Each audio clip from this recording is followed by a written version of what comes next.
उसके व्यास जी कहते हैं कि राजन, देवी भगवती का उत्तम चरित्र समस्त प्राणियों के सुख प्रदान करने वाला है।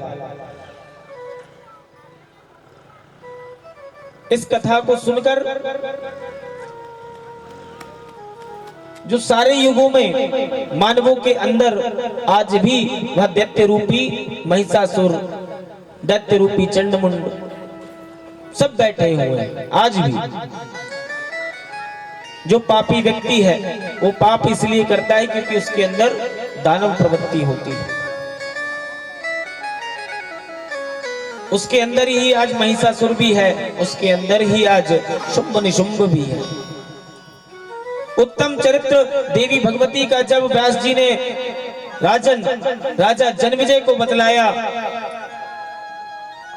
और कहा कि यह कथा सुनने से समस्त प्राणियों के पापों को नाश कर देता है, सुनने मात्र से। शुंभ और निशुंभ दो बड़े शक्तिशाली भाई थे। किसी भी मनुष्य द्वारा इन दोनों भाइयों की मृत्यु संभव नहीं थी। कोई भी मनुष्य इन्हें मार नहीं सकता था। ये बहुत ही दुराचारी दैत्य थे और भगवती जगदम्बा के साथ उनका युद्ध हुआ जिसमें ये दोनों मारे गए। इसी युद्ध में चंडमुंड भी, रक्तबीज भी और धूम्रलोचक नामक दैत्य भी मां भगवती के हाथों इनका भी संहार हुआ। राजा जन्मेजय व्यास जी से कहते हैं कि गुरुदेव, ये दानव कौन थे तथा सारी कथा मुझे विस्तार पूर्वक बतलाने की कृपा करें। व्यास जी कहते हैं कि राजन, प्राचीन काल की बात है, शुंभ और निशुंभ नामक दो दानव पाताल से पृथ्वी पर आए। ये दोनों भाई अन्न और जल के परित्याग करके पुष्कर तीर्थ में तपस्या करने लगे। इन्होंने लगातार 10,000 वर्षों तक तपस्या की और अंत में भगवान ब्रह्मा जी इन पर प्रसन्न हो गए और वर प्रदान करने के लिए हंस पर सवार होकर वहां आ गए। ब्रह्मा जी को देखकर दोनों भाई गदगद हो गए कि अब हमारी मनोकामना पूर्ण हो जाएगी, और बड़ी दीन वाणी से ब्रह्मा जी से कहने लगे कि देवादिदेव, दया के सागर, यदि आप हम पर प्रसन्न हो हैं तो हमें अमर बनाने की कृपा करें। ब्रह्मा जी बोले, ये तो बड़ी असंभव बात है, क्योंकि जिसने जन्म लिया है उसकी मृत्यु तो निश्चित ही है। इसलिए तुम कोई दूसरा वर मांग लो। इस पर ब्रह्मा जी के वचन सुनकर शुंभ और निशुंभ कहते हैं कि कुछ देर तक सोच विचार कर रहे थे। तत्पश्चात ब्रह्मा जी बोले कि कृपा सिंधु, मनुष्य के द्वारा हमारी मृत्यु ना हो और स्त्री से हमें कोई भय नहीं है, क्योंकि वह तो स्वभाव की बड़ी अबला होती है। स्त्री हमें क्या मारेगी? एक स्त्री में इतनी शक्ति ही कहां होती है। शुंभ और निशुंभ की बात सुनकर ब्रह्मा जी कहते हैं कि तथास्तु, और ऐसा कहकर अपने लोक को चले जाते हैं। वहां पहुंचकर शुंभ निशुंभ ने शुक्राचार्य जी को अपना पुरोहित बना लिया। दैत्य गुरु शुक्राचार्य शुंभ बड़ा होने पर बड़ा पराक्रमी हुआ एवं शक्तिशाली वीर थे। वे अपनी सेना के साथ शुंभ निशुंभ के सेना में शामिल हो गए, जो चंडमुंड नामक दैत्य थे, कि भाई चलो। दैत्य दोनों भाई भाई। धूम्रलोचन नाम का एक शक्तिशाली प्रतापी दैत्य हुआ, वह भी शुंभ की सेना में शामिल हो गया। रक्तबीज की एक विशेषता थी, वह भी एक दैत्य था कि उसके रक्त की जितनी बूंद धरती पर गिरती थी वापस उतने रक्तबीज उत्पन्न हो जाते थे। इधर शत्रु पक्ष की सेना को परास्त करने वाले निशुंभ ने अपनी सेना सजाकर इंद्र को हराने के लिए स्वर्ग पर चढ़ाई कर दी। इस युद्ध से देवता इंद्र लोकपाल पराजित होकर भाग चले गए और शुंभ ने कुबेर को भी हराकर उसकी संपत्ति पर अपना अधिकार जमा लिया। सूर्य और चंद्रमा भी शुंभ के अधीन होकर उसका चक्कर लगाने लगे, उसके आदेश का पालन करने लगे। तब व्यास जी कहते हैं कि राजन, समस्त देवता परास्त होकर जब स्वर्ग से भाग गए, सब जगह शुंभ और निशुंभ का शासन चलने लगा, तो शुंभ पूरे 1000 वर्ष तक शासन करता रहा और राज्य से निष्कासित हो जाने पर देवता अत्यंत चिंतित होकर यहां वहां भटकने लगे। तब देवगुरु बृहस्पति के पास जाकर उनसे विचार विमर्श किया, पूछा कि गुरुवर अब हमें क्या करना चाहिए, इस संकट को दूर करने का कोई उपाय तो बतलाइए। देवता भी अपने गुरु के पास गए। हमें भी चाहिए कि हमारे जीवन में एक गुरु हो, कि कोई कष्ट हो, गुरु होता ही इसलिए कि गुरुवर को कम से कम आज के जमाने में तो हमें जाना नहीं पड़ता, एक फोन ही लगा के काम हो जाता है। अरे गुरुदेव, ऐसी समस्या आ गई। जब देवताओं को भी गुरु की आवश्यकता है तो हमें भी क्यों नहीं, हम तो एक मनुष्य हैं। मां भगवती सारे देवताओं के समक्ष प्रकट हो गई। व्यास जी कहते हैं कि राजन, देवता दानवों में अत्यंत संतप्त थे। 4 घंटे उन्होंने जब देवी की स्तुति की, तब देवी ने अपने विग्रह के रूप में एक दूसरा रूप प्रकट किया, जो कि भगवती पार्वती के शरीर में जगदम्बा साकार रूप में प्रकट हुई।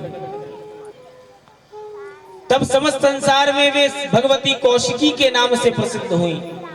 बोली कौशिकी मैया की।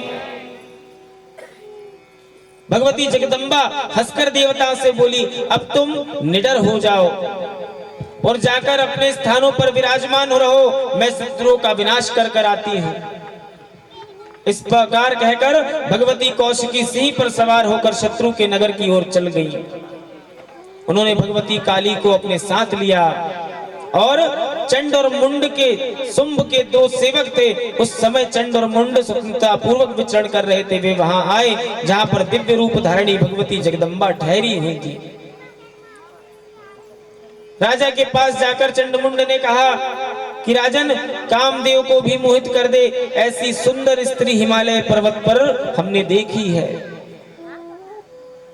वह सिंह के ऊपर सवार है, वह इतनी सुंदर है कि विश्व में उसके जैसी सुंदर स्त्री कोई नहीं। व्यास जी कहते हैं, चंड और मुंड की बात सुनकर शुंभ का हृदय प्रसन्नता से उमड़ पड़ा। उसने अपने मंत्री सुग्रीव से कहा कि सुग्रीव, तुम बहुत बुद्धिमान हो, तुम मेरे दूत बनकर जाओ और चंड मुंड द्वारा बताई जगह पर वहां स्त्री ठहरी हुई है, वहां पर जाकर हमारा संदेश ले जाओ। वह भगवती जगदम्बा से कहने लगा सुग्रीव जाकर कि मेरे स्वामी राजा शुंभ बड़े सूरवीर हैं और तीनों लोग पर उनका अधिपत्य है। तुम उनकी धर्म पत्नी बन जाओ, उनकी पत्नी बन जाओ, इससे तुम तीनों लोगों की स्वामिनी कहलाओगी। श्री मां भगवती देवी कहती है कि मैं राजा शुंभ और उसके भाई निशुंभ को जानती हूं, मैं उनके पराक्रम को भी जानती हूं, परंतु हे राक्षेंद्र, मेरे विवाह में एक अड़चन है। मंत्री कहता है कि क्या अड़चन है? बोले, पूर्व काल में बाल अवस्था में मैंने एक प्रतिज्ञा कर ली थी कि जो मेरे समान पराक्रम रखने वाला वीर मुझे युद्ध में हरा देगा, मैं उसी के साथ अपना विवाह करूंगी। व्यास जी कहते हैं कि राजन, अपने दूत सुग्रीव के द्वारा देवी का संदेश सुनकर राजा शुंभ ने अपने पास बैठे हुए महान सूरवीर निशुंभ को की सलाह ली कि भाई, तुम बड़े बुद्धिमान हो, इस अवसर पर मुझे क्या करना चाहिए, मुझे बतलाओ। तो कोई एक महिला युद्ध की अभिलाषा से हमें बुला रही है। निशुंभ बोला, महाराज, वे युद्ध भूमि में उस सुंदर नेत्र वाली स्त्री को हाहाकार यहाँ पर ले आए हैं, यहाँ आने पर उससे विवाह कर लेंगे। आप जाकर उनसे युद्ध करो। राजा शुंभ का आदेश पाकर धूम्रलोचन तुरंत जाने को तैयार हो गया और अपनी सेना को लेकर जहां भगवती थी वहां की ओर प्रस्थान करने लगा। भगवती जगदम्बा धूम्रलोचन भगवती जगदम्बा से कहता है कि हे देवी, महाराज शुंभ तुम्हारे लिए बड़े व्याकुल हो रहे हैं और देवताओं का के अभिमान के चूर्ण करने वाले महाराज शुंभ तीनों लोकों के जो स्वामी हैं, तुम उनकी पटरानी बनकर चलो, इसलिए इस अवसर को हाथ से मत जाने दो।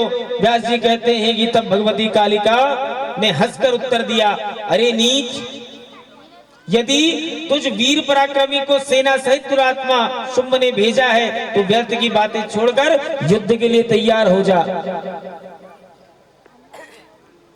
इतना कहकर देवी क्रोध में भर गई और वे निशुंभ, शुंभ तथा मेरे अतिरिक्त अन्य जो भी अत्यधिक बलवान हो उन्हें बाणों से मारकर अपने धाम को पधार जाएगी।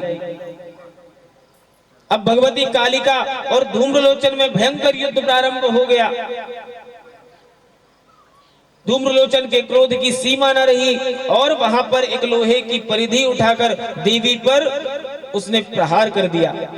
इतने में भगवती जगदम्बा ने ऐसी हुंकार भरी कि इसके प्रभाव से धूम्रलोचन जलकर राख हो गया। यह देखकर सैनिकों के हृदय में बड़ा भय उत्पन्न हुआ। अब राजा शुंभ ने चंडमुंड से कहा कि तुम दोनों अपनी सेना सहित वहां जाओ और उस देवी को पकड़कर मेरे पास लेकर आओ। उसे यदि वह पकड़ी जाने पर भी ना आए तो उसे तीक्ष्ण बाणों से बांधकर वहां पर मार डालो और उसके बाद यहां लेकर आओ। व्यास जी कहते हैं कि महाबली चंड और मुंड बड़े सूरवीर थे। शुंभ ने आग की आज्ञा मिलते ही वह विशाल सेना लेकर देवी का पर प्रहार करने के लिए निकल पड़े। एक बड़ा युद्ध फिर से प्रारंभ हो गया। शंख की ध्वनि से दशों दिशाओं गूंज उठी। देवी का सिंह भी गर्ज करने लगा। देवी के साथ चंड और मुंड का युद्ध जब प्रारंभ हुआ तो मां भगवती क्रोधित काली के रूप में असुरों के हाथ में पकड़ती हुई उन्हें मुंह में रखकर दांतों से चबा जाती थी। काली सारथी सहित घोड़ों को भी मुंह में चबाने लगी। काली द्वारा सेना को संहार होते देखकर चंड और मुंड अपने बाणों की वर्षा मां भगवती काली पर करने लगे। इस पर काली ने भी चंड पर और मुंड पर आक्रमण किया। उस प्रहार से वे दोनों मूर्छित होकर गिर पड़े और उसके बाद अर्धचंद्राकार बाण से मुंड पर आघात किया। मुंड महान बलशाली होते हुए भी देवी के इस बाण को ना सहन कर पकाया और तुरंत ही बेहोश होकर भूमि पर गिर पड़ा। इस समय दानवों की सेना में हाहाकार मच गया कि अब हमारी प्राणों की रक्षा कौन करेगा। कुछ देर बाद चंड की मूर्छा दूर होने पर उसने एक विशाल गदा लेकर देवी पर प्रहार किया। चंड और मुंड मां काली के प्रयास से उपस्थित थे। वे दोनों दीनहीन वैसे लग रहे थे मानो सियार हो। भगवती ने मधुर वचनों में काली से कहा कि हे प्रिय, तुम बड़ी विदुषी हो। देवताओं के कार्य को पूरा करना तुम्हारे परम कर्तव्य है। काली ने चंड और मुंड के मस्तक तलवार से काटकर धड़ से अलग कर दिए और आनंद में भरकर उनका रक्तपान मां भगवती करने लगी।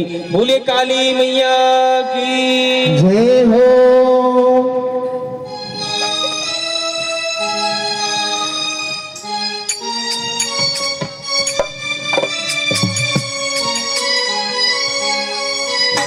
नाचे छमा छम काली ये मैया, नाचे छमा छम काली रे, नाचे छमा छम काली रे मैया।